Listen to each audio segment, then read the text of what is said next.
এটা অন্যকে দেখানো যায় না, তাই ইখলাস সূরার নাম। সূরার মধ্যে শব্দটা না রেখে আমাদেরকে শিক্ষা দিলেন এটা দেখানোর জিনিস না, এটা লালন ধারণ পালন করার জিনিস। এটা শুধু আমি আল্লাহ দেখি। মনে থাকবে নি? তাহলে সব সূরার নাম সূরাতে আছে, একটা সূরার নাম ইখলাস। শব্দটি সূরার মধ্যে নাই, তবে সূরার পরতে পরতে ইখলাস আছে। আল্লাহ এক, আল্লাহ এক, এটা বিশ্বাস রাখতে হবে একদম অন্তরে। ইখলাস এটা আল্লাহ অমুখাপেক্ষী, হ্যাঁ ইখলাস একদম ভিতর থেকে বিশ্বাস করতে হবে। আল্লাহ সন্তান নেন না, সন্তান জন্ম দেন না, কারো থেকে জন্ম নেন না, এটা একদম অন্তরে বিশ্বাস ইখলাসের সাথে রাখতে হবে।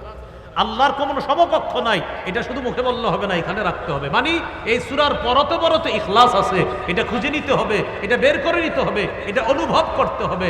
এটা দেখানো বা বলার জিনিস না। তো আল্লাহ শিখাইলেন ইখলাস, এটা দেখানো যায় না। তাই আমি আল্লাহ সূরার নাম ইখলাস রেখে সূরার মধ্যে ইখলাস শব্দটি আল্লাহ কেন দেননি শিক্ষা দিলেন। এই শোনো, ইখলাস দেখানো যায় না, এটা ভিতরে রাখতে হয়। আল্লাহ কত সুন্দর একটা শিক্ষা আমাদেরকে দিলেন।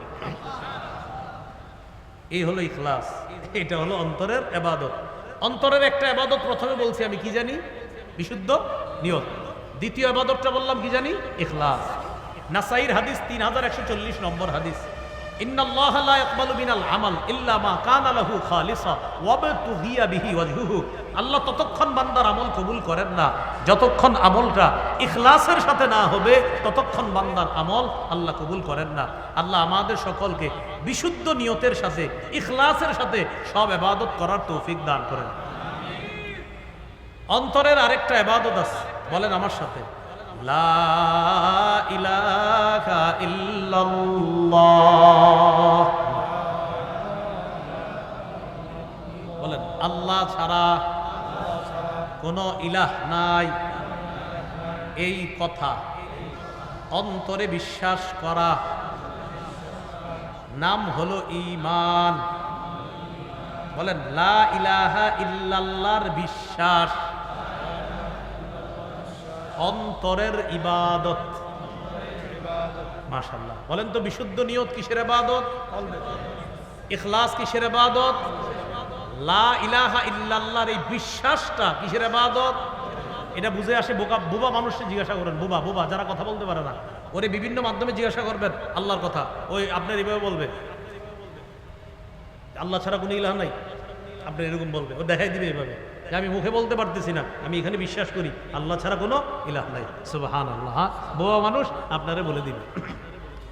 সহিহ বুখারীর বর্ণনা 44 নম্বর হাদিস।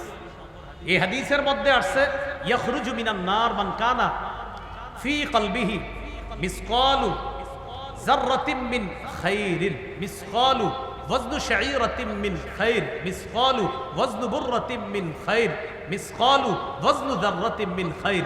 এই খাইর দ্বারা উদ্দেশ্য মিন ঈমান, যার অন্তরে সরিষার দানা পরিমাণ, জব পরিমাণ, গম পরিমাণ ঈমান থাকবে, এই ব্যক্তি কোনো অপরাধের কারণে জাহান্নামের সাজা ভোগ করলেও একদিন জাহান্নাম থেকে বের হয়ে ওই পিওর লা ইলাহা ইল্লাল্লাহর বিশ্বাস অন্তরে সামান্য পরিমাণ থাকার কারণেও আল্লাহ তাকে একদিন জান্নাত দান করবেন।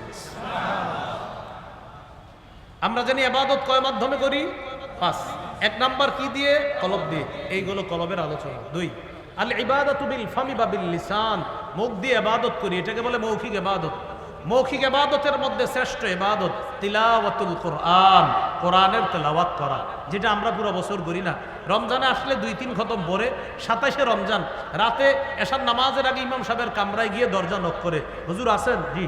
হুজুর এই চিঠিটা রাখেন। তো হুজুরে খুইলা দেখে আমার দাদার জন্য 1 খতম, দাদির জন্য 1 খতম, নানির জন্য 1 খতম। হুজুর খতমগুলা বক্সায়া দিয়েন। কি করে দিয়েন? বক্সানো মানে হলো পৌঁছানো। বক্সানো মানে কি? আমার কথা হলো আপনি যে 27 দিন পড়লেন এগুলো কই ছিল এতদিন? না না, আপনি এটা সিরিয়াসলি নেন। আপনি যদি আমার বুঝাই দিতে পারেন যে আপনি যে বক্সানোর দোয়াটা হুজুরের কাছে চাইলেন পৌঁছাইতে, তো এর মানে এর আগে পৌঁছে নাই, তো আগে কই ছিল এই যে বললেন এতদিন? যদি আমাকে বুঝাই দিতে পারেন তো আমি বলবো হ্যাঁ এটা আমিও লিখবো, হুজুর আমি এরকম 1 খতম কোরআন পড়ছি, এটা একটু বক্সায় দিন। আরে ভাই, আপনি যখন যেই নিয়তে পড়তেছেন আল্লাহ তো সেই নিয়ত তখনই পুরা করতেছে। আপনার দাদার জন্য পড়তেছেন বা সাথে সাথে আপনি হরফে হরফে সওয়াব যাচ্ছে দাদার কাছে। তাহলে আইসা আবার বলা কি? বক্সানো। বক্সানো বলার অর্থ দাঁড়ায় এই 27 দিন হুজুর আমি যে পড়ছি এটা শুধু বাতাসে বাতাসে ঘুরতেছিল, আপনি বলার পরে যদি এটা যায়, না হয় যদি না যায়। এটা হলো প্রথম কথা। দ্বিতীয় কথা, এটা বলার পর বিবিরে বলে কোরআন রাইখা দাও, গিলাফে উঠায়া, আগামী রমজানে আল্লাহ বাঁচায় রাখলে আবার দিবা, এটা রাইখা দে।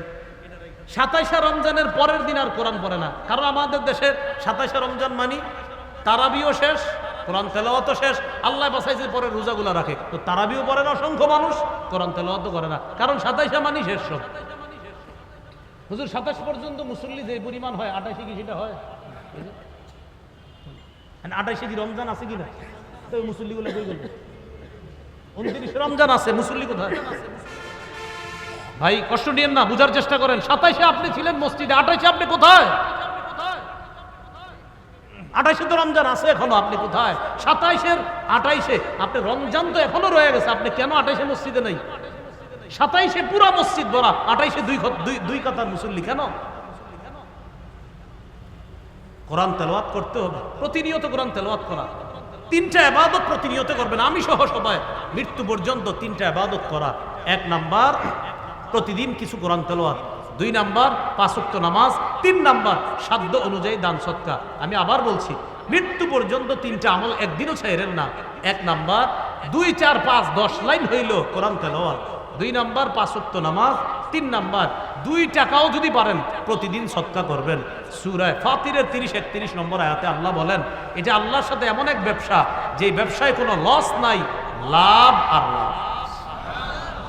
ইন্নাল্লাযীনা ইয়াতলুনা কিতাবাল্লাহ ওয়া আকামুস সালাহ ওয়া আনফাকু মিম্মা রাযাকনাহুম সিররা ওয়া আলানিয়া ইয়ারজুনা তিজারাতান লান তাবুর। আল্লাহ বলেন, যারা নিয়মিত কোরআন তেলাওয়াত করবে, যারা নিয়মিত 5 ওয়াক্ত সালাত আদায় করবে, যারা আমার দেয়া রিজিক থেকে গোপনে প্রকাশ্যে দান করবে, তারা এমন ব্যবসার কামনা করে যে ব্যবসা লান তাবুর, কখনো ধ্বংস হবে না। এই ব্যবসা লাভজনক ব্যবসা, এটা লাভ আর লাভ। তাহলে বলেন তো, নিয়মিত কয় আমল? কোরআন তেলাওয়াত, 5 ওয়াক্ত নামাজ আর সাধ্য অনুযায়ী দান সদকা। ভাই কোরআন তেলাওয়াত করেন, আপনাদের হাতে পায়ে ধরে বলি, নিয়মিত কিছু কোরআন তেলাওয়াত করেন, আল্লাহ তৌফিক দান করেন। নাসাইর হাদিসে আসছে, রাসূল সাল্লাল্লাহু আলাইহি সাল্লাম বলেন, ইকরাইল কুরআনা ফি 40, ও উম্মত, অন্তত 40 দিনে এক খতম কোরআন পড়ো। কয় দিনে? সাহাবায়ে কেরাম 3 দিনে পড়তেন, 7 দিনে পড়তেন, কেউ 30 দিনে। 30 দিনে যদি এক খতম পড়েন, তাহলে প্রতিদিন 1 পারা। আর যদি 7 দিনে পড়েন, 7 মঞ্জিলে পড়তে পারেন। প্রথম দিন পড়বেন সূরা মাইদা পর্যন্ত, দ্বিতীয় দিন সূরা ইউনুস পর্যন্ত, তৃতীয় দিন পড়বেন সূরা বনী ইসরাইল পর্যন্ত, এরপরে চতুর্থ দিন পড়বেন সূরা শুআরা পর্যন্ত, এরপরে পঞ্চম দিন পড়বেন সূরা ওয়াস-সাফফাত পর্যন্ত, ষষ্ঠ দিন সূরা কফ পর্যন্ত, সপ্তম দিন সূরা নাস পর্যন্ত। এ হলো 7 মঞ্জিলে 1 খতম। এটা মনে রাখার একটা সুন্দর সূরত আছে, ফামি বিশাউকিন, ফামি বিশাউকিন। এটা মনে রাখলে এটা সহজে মনে রাখবে। ফা মিম ইয়া বা শিন ওয়াও কফ, ফামি বিশাউকিন। ফা মানে সূরা ফাতিহা, এই সূরা ফাতিহা এটা ফা দ্বারা উদ্দেশ্য সূরা ফাতিহা। এরপরে মিম, ফামি, মিম দ্বারা সূরা মাইদা। এরপরে ইয়া, ইয়া দ্বারা সূরা ইউনুস। এরপরে বি, বা দ্বারা সূরা বনী ইসরাইল। এরপরে শিন, শিন দ্বারা সূরা শুআরা। এরপরে ওয়াও, ওয়াও দ্বারা ওয়াস-সাফাত। এরপরে হলো আপনার কফ, কফ দ্বারা সূরা কফ। আর কফ থেকে তো শেষ পর্যন্ত সূরা নাস। এই 7 দিনে 1 খতম কোরআন পড়া, এটা 7 মঞ্জিল। যদি 3 পারা করে পড়েন, তাহলে 10 দিনে 1 খতম। 1 পারা করে পড়লে 30 দিনে 1 খতম।